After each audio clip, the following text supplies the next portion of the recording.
Hey everyone, Charlie here. Welcome to an LTP Masterclass. I'm filming a whole bunch of these this morning. I'm on number 10 now. This is the Chopin Etude, Opus 25, number 10, which is the Etude in octaves or eighths. Remember, 8 was the octave, it was the one in 6, and 6 was the one in thirds. So I didn't think it all the way out. But anyway, I am using the Cortot edition because everyone always asks. Link in the description below if you are interested.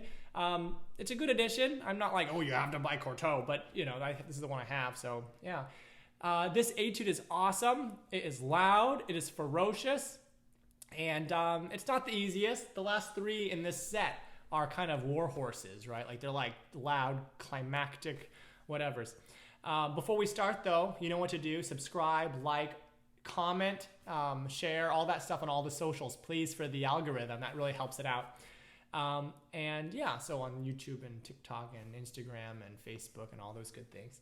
And let's get to it. So this is a master class. So for those of you who might not know, a master class usually is when I go to like a college or something and I'm on a stage and there's like a student who comes and performs for me in the audience, then I give a public lesson. There's no student here, so I'm just going to be going through the piece and kind of giving some tips and tricks and ideas of what you might do it, of how you might play it. I'm not going to play the piece all the way through.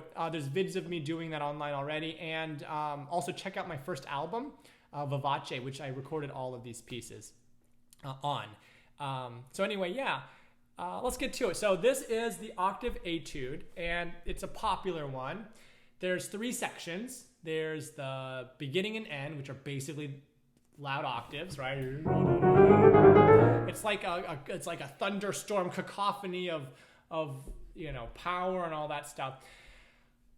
Big rules of thumb, not only in this piece but in any piece, but it also is especially important in this piece because this is a piece that tends to have, and people tend to have problems in it, is you got to stay loose. You have to stay loose as much as possible, and you don't want to be in pain. So if you're ever tight, if you're ever hurting, if you're things like that, stop and figure out how to make it not so. Don't just power through it because it can cause permanent damage to like your arms, wrists, fingers, you know, all that kind of stuff. In this piece, take at any tiny millisecond that you can rest and relax and stay loose is great. I mean, I don't know if it's possible to play this piece 100% loosey-goosey, but you know, there are ways to play it so that you stay relatively loose. And taking any possible moment to rest, even if it's just like a millisecond in between a phrase or something, can really make a big, big difference in staying loose overall. So keep that in mind. Okay, so starting off, the big part of this is you don't want it to be too cacophony. You don't want too much cacophony. So keep the pedal clear. Flutter pedal, where you know, lift it, you know, quickly and often to keep it relatively clean without completely coming off, can be useful. So do that appropriately. Also, some notes are more important than others. So a lot of the time, the top note of the right hand is probably going to be one of the more important ones most of the time in this, at least the loud parts of this piece. And remember, you're not playing octaves with 1 5 1 5 and just doing that. You're going to have to do a lot of crisscrossing of your fingers. This particular edition shows, like, you know, the top note being 4 5 4 5 4 5 4 5 4 5 4 5 4 5 3 4 5 4 5 4 5 4 5 4 5 4 5 3 4 5 4 5 4 5, or whatever. So you're not just playing octave octave octave with a pinky pinky pinky. Same with the bottom of the left hand. 4 5 4 5 4 5 4 5 4 5 4 5. So you're like doing a lot of crisscrossing over, and that can make it easier too. And that also keeps your that can also help to keep your yourself relaxed as well. General thumb pedal things, probably. I mean, it depends on where, right? Keep it clear, keep the harmonies clear. So sometimes it's going to be twice a measure, sometimes it might be 4 times a measure. You're changing the pedal. Use your best sense there. Let's give it a go. So I like to start very, very, very quiet. It's almost like a thunderstorm in the distance. Accent. Going to the top. So that that's so you're building out of nowhere. Then you have sforzanos. So you're going to that downbeat in measure 1, 2, 3, 4, 5, right? So.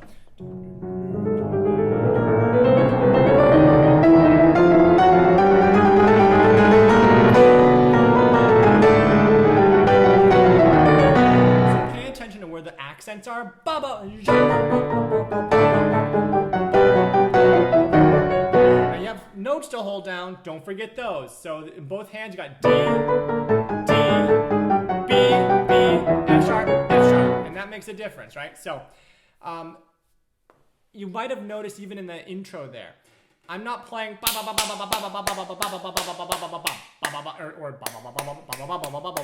you can take time, you can rallentando, you can slow up, you can push forward, you can place notes. Do that. Otherwise it'll just sound like you're just in a rushing frenzy, or even if you aren't rushing, it'll just sound cacophonic. I'm making up words today. You get the point. All right, so I got I like to kind of bring it down a little bit. If you're too loud, too much in this piece, it's just gonna, you don't want to max out your loudness and just be maxed out. If you're just pounding the entire time, it's gonna sound terrible. So in general, and this applies to this piece and other pieces too, you have there's only so loud a piano can get, right? The impression of loudness is not just pure decibels. It has to do with a whole lot of things, including articulation. It has to do with decibels too. It has to do with relative loudness compared to what came before and or what comes after. It's not just absolute decibel levels, right? So one way to make it seem like you're getting louder and louder in any piece, not just this, is to drop down. So like if you want to crescendo over a very long time, you might be afraid you're going to hit the max and then you'll just be kind of maxed out, right? After you crescendo, you hit the max, and then you're kind of flatlining at the top. One way to kind of keep it seeming like you're continuously crescendo is to drop down and then continuously crescendo, but you're dropping down and dropping down every time. You're going to have to do that kind of thing throughout this piece as well. So whenever you can bring it back, I would suggest probably think about bringing it back. So you got here's your in place.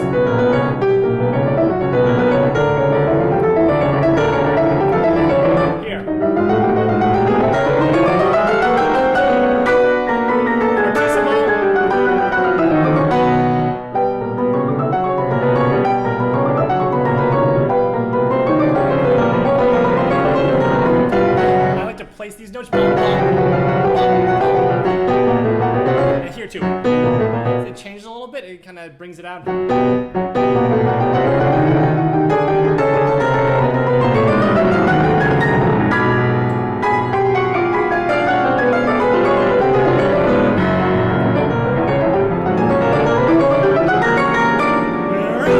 there. And this last part is almost like a ba-ba-ba-bum. It's like just like, you think you're done? Like just extra, right? So whatever the notes are. Whatever the notes, I can't play it from there. That's not the right notes. Whatever the notes. There we go. And then you come to the, let it clear out. Give it some time. And then it's like another piece entirely. Floaty, finger legato.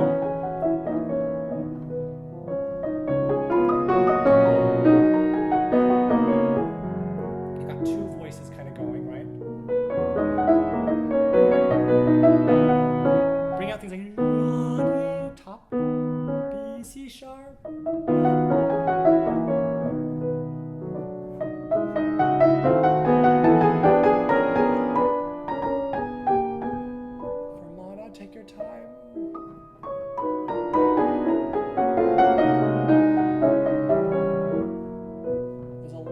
Do with the different voices here.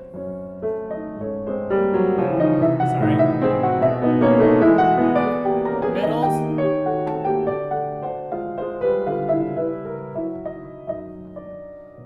Don't be afraid to take some time. Rallentando.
It's coming back, the storm. So I like to bring out the main few notes. Back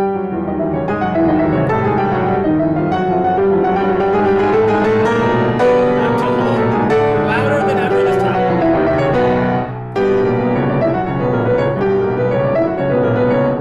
Coming down when you can. Here you're changing harmonies a lot too, so you can play some of these. Where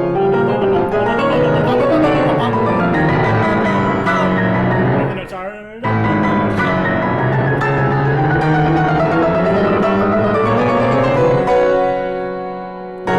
Uncontrolled. Let's try that one more time. On those harmony changes, you can really play some of those.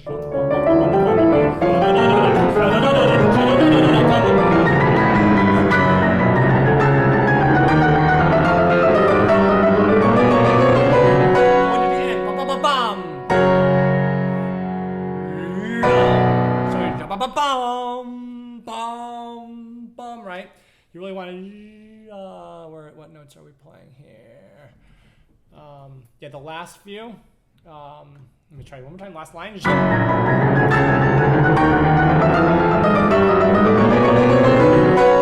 like that.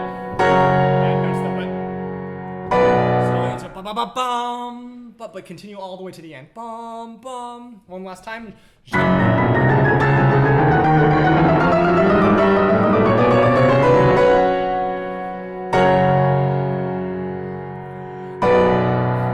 Deep into the key, just like we've talked about in previous LTP Masterclass episodes. Deep, so like not harsh, but deep into the keys. You don't want it to be.